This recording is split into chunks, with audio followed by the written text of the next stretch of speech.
pu concrètement faire le calcul.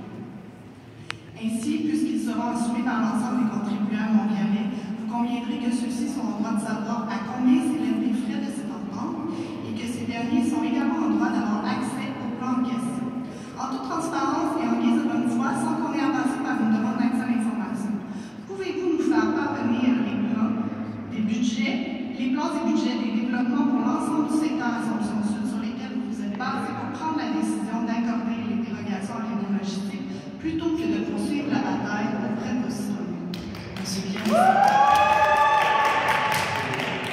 Bonjour, Madame Brune. Écoutez, il n'y a pas vraiment d'autres options sur la table pour la ville de Montréal entre soit il y a une entente hors cours, soit il n'y a pas d'entente hors cours.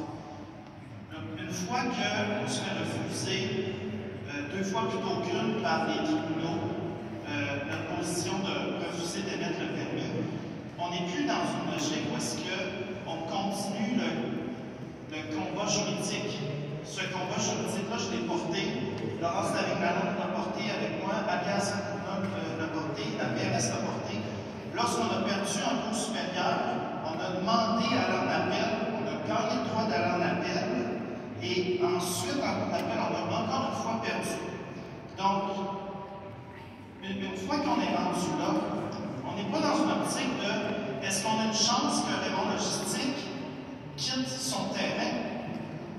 Non, il n'y en a pas de chance que Raymond Logistique quitte son terrain. La Cour, à deux reprises, nous a imposé d'octroyer le permis.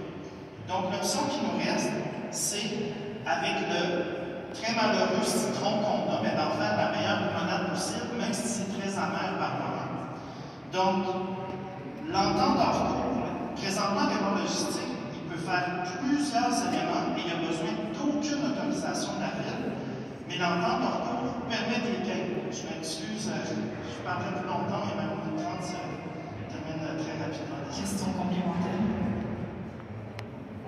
Comment alors pouvoir affirmer que vous êtes des administrateurs publics rigoureux et responsables, et ça pour l'ensemble des contribuables montréalais, si vous avez passé une décision qui est à ce point déterminante pour le développement des marchés, mais plus largement pour tout l'Est de Montréal, sans plan ni budget?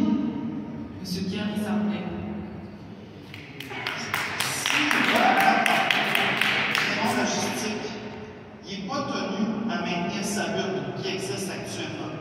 Avec l'entente hors cours et les réactions de CPM, il a convenu de la maintenir jusqu'à temps que la ville construise notre partenariat avec la lutte anti-bruit. Mais la décision de la Cour fait qu'il peut la retirer quand il veut, sa lutte anti-bruit.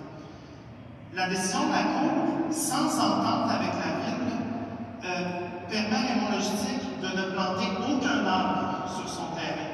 Je suis conscient que les 1700 arbres qu'il promet planter sur son terrain et aux abords ne sont pas suffisants pour compenser la bétonisation du secteur. Je suis entièrement d'accord avec vous. Mais l'entente hors cours et les modifications suite à l'ECPM permettent cette bonification-là. Le jugement de la Cour permet à Raymond Logistique à s'installer sans aucune gestion d'eau dans le secteur. Merci. Bref, j'essayais de vous nommer les différents avantages. Merci. On vous remercie, Madame Dessoins, et vos questions. Très bonne soirée à vous.